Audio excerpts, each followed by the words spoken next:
Hi, welcome to my YouTube channel and good evening. My name is Brianna Solorio and today I'll be talking about Mexican American culture.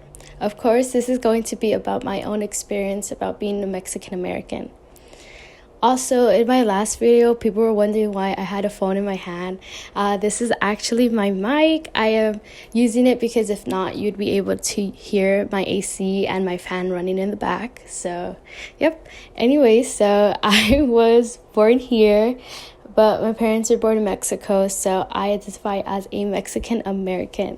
In Mexican cultures, when a young woman turns 15, they are celebrated with a quinceañera, which is supposed to symbolize a milestone for turning 15.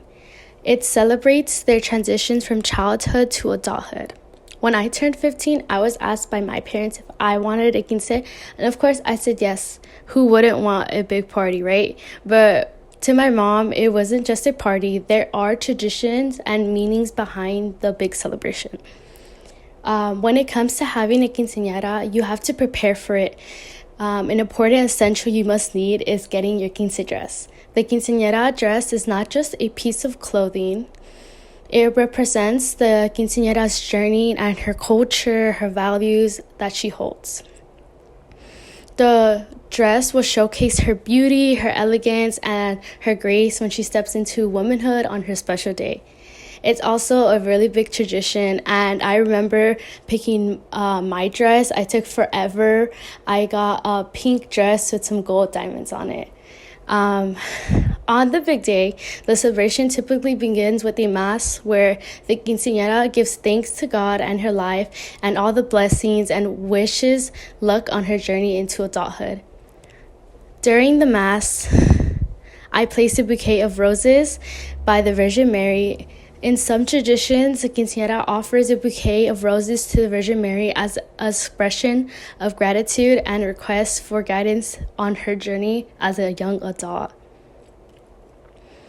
But, of course, after Mass, the party then starts. It starts with the quinceañeras making a grand entrance to her party. I was accompanied by my parents and my court of honor, which are called damas and chambelanes. I remember walking into my party with a song playing from Sleeping Beauty, Once Upon a Dream, which was my favorite song at the time. It was actually quite awkward walking in because all the attention was drawn to me, and I was afraid that I was going to fall on my face. So during the ceremony, my dad changed my Converse into high heels, which symbolizes the readiness to stepping into womanhood and embracing the responsibilities that came with. After changing my shoes, my dad put a crown on me, which symbolizes my growth and maturity. I actually chose my own crown, and I made sure it was pretty big. Usually after the crowning of the quinceañera, she has a father-daughter dance. The dance is cherished and is a really big tradition, which symbolizes the special bond between the quinceañera and her father.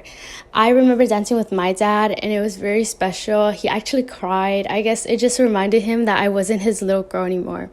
But I also made sure I danced with my mom because they are both very important to me, and many quinceañeras do dance with both of their parents.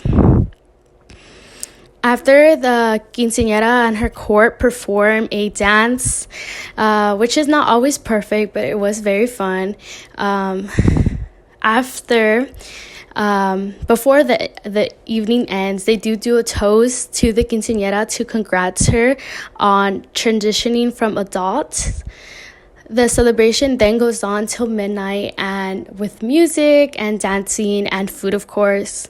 But however, at my quinceañera party, I didn't make it past 11 o'clock because the party was shut down by police.